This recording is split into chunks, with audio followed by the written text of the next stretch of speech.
नमस्कार, मैं गुड़िया शाह। गुड मॉर्निंग स्टडी में आपका स्वागत है।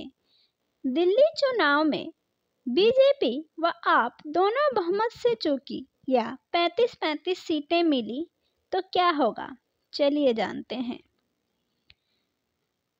दिल्ली विधानसभा चुनाव में अगर भाजपा और आपको बराबर सीटें मिली, ऐसे में फिर कौन बना पाएगा सरकार, चलिए आपको बताते हैं क्या होगी इस स्थिति के बाद की कवायद। विधानसभा चुनाव 2025 चुनाव में 25 फरवरी को 70 विधानसभा सीटों पर वोटिंग की प्रक्रिया पूरी हो गई है। दिल्ली के करोड़ों मतदाताओं ने हजारों उम्मीदवारों की किस्मत का फैसला कर दिया है। 8 फरवरी को दिल्ली विधानसभा चुनाव के परिणाम घोषित किए जाएंगे।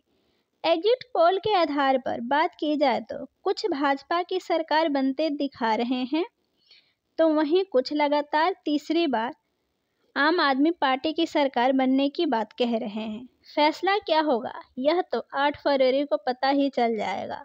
लेकिन क्या होगा अगर भाजपा और आम आदमी पार्टी को बराबर सीटें मिले, ऐसे में फिर कौन बना पाएगा सरकार, चलिए जानते हैं।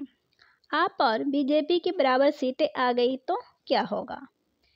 विधानसभा चुनाव में कुल 70 सीटें हैं। बहुमत का आंकड़ा छूने के लिए आधे से ज़्यादा यानी कि किसी भी पार्टी को अपनी सरकार बनाने के लिए कम से कम 36 सीटों की ज़रूरत होगी। एग्जिट पोल के आधार पर बात की जाए तो कांग्रेस का खाता खुलने भी नहीं दिख रहा है। सरकार बनाने की रस्साकसी भाजपा व आम आदमी पार्टी में नजर आ रही है।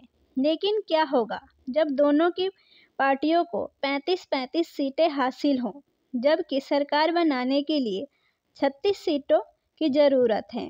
या फिर मान लीजिए कांग्रेस या अन्य को 2 सीटें मिल जाती हैं और भाजपा व आम आदमी पार्टी को 34-34 सीटें मिलती हैं, तब भी ऐसी स्थिति में क्या होगा, बन सकती है गठबंधन की सरकार।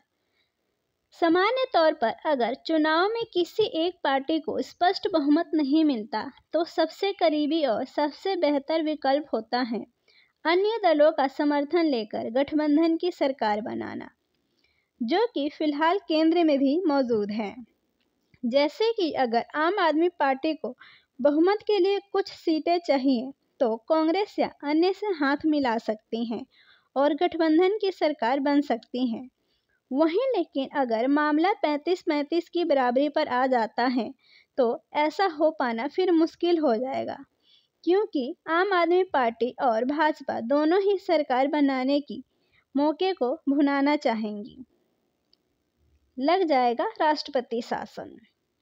अगर किसी भी पार्टी को बहुमत नहीं मिलता और गठबंधन की सरकार भी बहुमत साबित नहीं कर पाती तो फिर ऐसी स्थिति में दिल्ली में राष्ट्रपति शासन लागू किया जा सकता है। ऐसे केस में दिल्ली विधानसभा निलंबित कर दी जाएगी और केंद्र की ओर से एक प्रतिनिधि के तौर पर उपराज्यपाल को दिल्ली का कार्यभार सौंप दिया जाएगा या फिर से कराने होंगे चुनाव। अगर लंबे समय तक सरकार बनने की स्थिति नहीं सुलझती और कोई समाधान नहीं निकलता तो फिर दिल्ली में दोबारा से चुनाव कराए जा सकते हैं, जैसा कि साल 2015 में हुआ था, जब आम आदमी पार्टी और कांग्रेस के गठबंधन की सरकार नहीं चल पाई थी। ऐसी ही अन्य खबरों की जानकारी के लिए हमारे चैनल पर बने रहें। धन्यवाद।